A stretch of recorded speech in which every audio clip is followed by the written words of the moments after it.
So I'm going to give you my 2 cents about this whole NAR settlement and the way that people are thinking about this thing, right? So after a very spirited debate, that's the PC way of saying, in my office, we were talking about it. And I want you guys to just walk with me for a second, okay?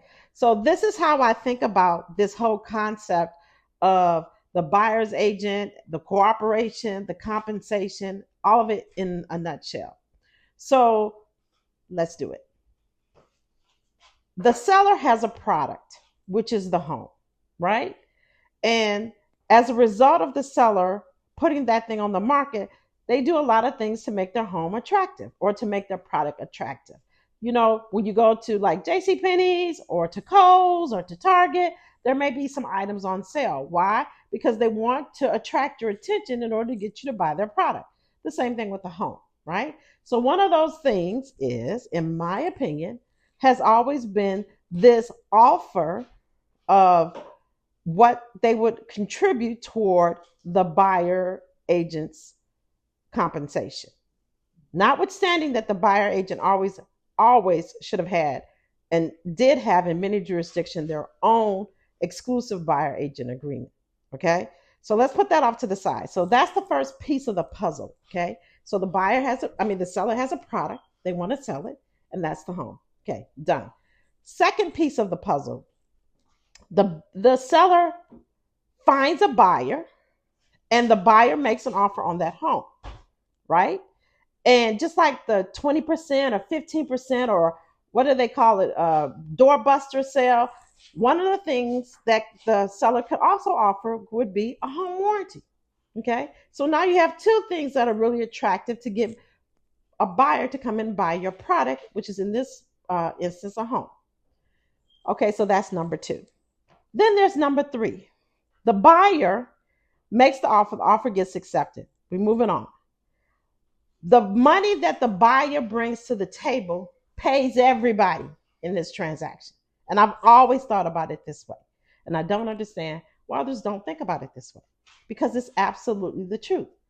The seller could have a house that's $5. And if they can't get anybody to buy that house for $5, all they have is a product for $5. And one of the things that they make it attractive is by with these so-called seller's help or concession, or these offers to attract people to come to their home, right? To come and see their product and check it out. That's what an open house is all about. Yes, exactly. So with that being said, in my mind, and this is just kind of the way I think about things, so what the heck, right? What the HE double hockey sticks are they talking about? Because if the buyer doesn't purchase the home, then nobody's getting paid. Whether you're a seller, the listing agent, the title company, a mortgage, the banker doesn't get a mortgage if it's going to be financed. The buyer's agent is not going to get anything, right? So the person that's bringing the money to the table basically is the buyer that makes all of this stuff happen, right? And so let's take it to that step number three. Now there's step number four. So let's say the seller has a home. The home sells, say the home is selling for $300,000 and they owe $150,000. Now the seller has $150,000, give or take, that is now called seller proceeds. What's going to come out of that seller proceeds? All these expenses that they may have, one of them being what? Guessed it, the listing agent's compensation. And what they've also offered in cooperation with that has always been something toward the buyer's agent as well, to attract people to come to look at their product, right? So none of this happens without the buyer bringing the money to the table. Do you understand what I'm talking about? So when people are talking about all this craziness about the seller did this and the seller did that, or the buyer did this and the buyer did that, it is always and should remain a cooperating type of transaction, because it's going to take two people in order for this transaction to happen. The first one is it's going to take a seller to have a product to sell. It's going to take a buyer that puts an offer in and wants to buy that product that the seller is selling, right?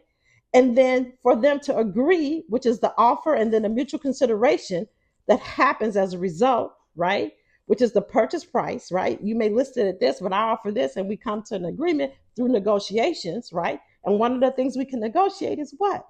The buyer's agent compensation, like contributing toward that. But that does not preclude and never should have precluded and never has been in my business or anybody that's in Maryland or in the jurisdictions that I work in from having what we are required to have, which is an exclusive buyer agency agreement that states what is that compensation. And that compensation is always negotiable, but it's an agreement between the buyer and the agent that they select. And so that amount can also continue to be something that's negotiated with the sellers with the seller as far as a concession or help, right? That contributes to what's going on. So when all this hoopla is going on about the buyer this and the buyer that, that's not true. The buyer has just as much rights and powers as the seller does because it's going to take two of them in order for this transaction to happen.